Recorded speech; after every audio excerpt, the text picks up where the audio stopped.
নেপাল তাদের জায়গা কিছুটা ভারতের সীমানার মধ্যে নিয়ে নিয়েছিল, বার্দার মানচিত্রের সাথে সাথে তারা চেঞ্জ করে সেটা দখল করে নিয়েছে নেপাল। নেপাল যদি পারে, ভুটান যদি পারে, আমরা কেন পারবো না? বাংলাদেশের দেশপ্রেমিক সরকার দরকার, সাহসী দরকার যারা বাংলাদেশের স্বাধীনতার সার্বভৌমত্বে বিশ্বাস করে। লেন্দুর তর্জির মতো যদি সরকার আমরা চাই না, লেন্দুর তর্জির মতো কোন নাগরিক আমরা বাংলাদেশে চাই না, যারা বাংলাদেশের শুধু ক্ষমতায় টিকে থাকার জন্য ভারতের পদতলে বাংলাদেশের স্বাধীনতা সার্বভৌমত্বকে সমর্পণ করতে চাই, সেই ধরনের কোনো আমরা সরকার চাই না।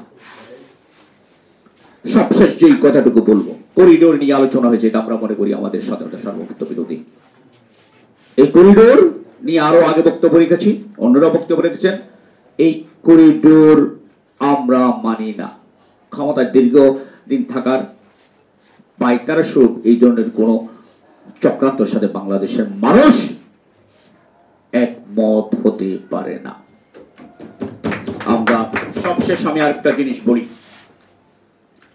আফসার সাহেব একটা বক্তব্য দিয়েছেন, তিনি দিতেই পারেন, তবে আমাদের মনে রাখতে হবে হাসিনার বিরুদ্ধে এত শত শত মানুষ যে জীবন দিয়েছে, হাজার হাজার মানুষ জীবন দিয়েছে 15 বছর গণতন্ত্রের জন্য, ভোটাধিকারের জন্য।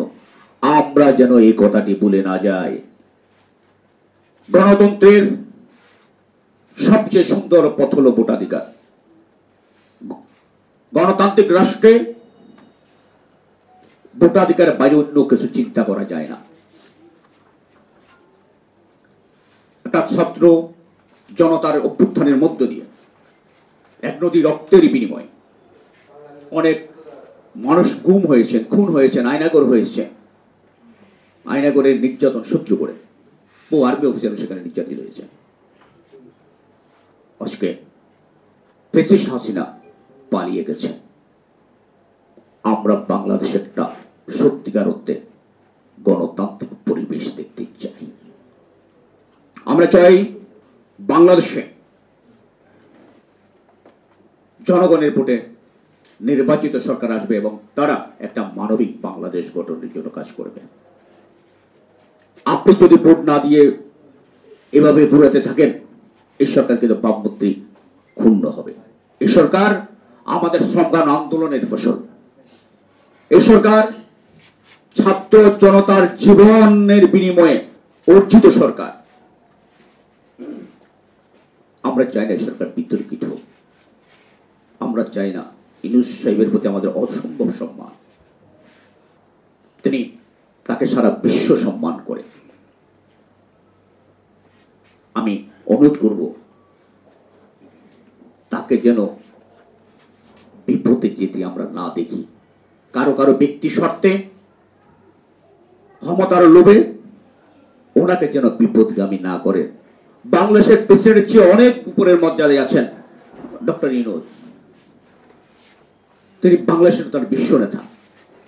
আমি ডক্টর ইউনূসের প্রতি আহ্বান জানাবো, গণতন্ত্রের পথকে সুগম করুন।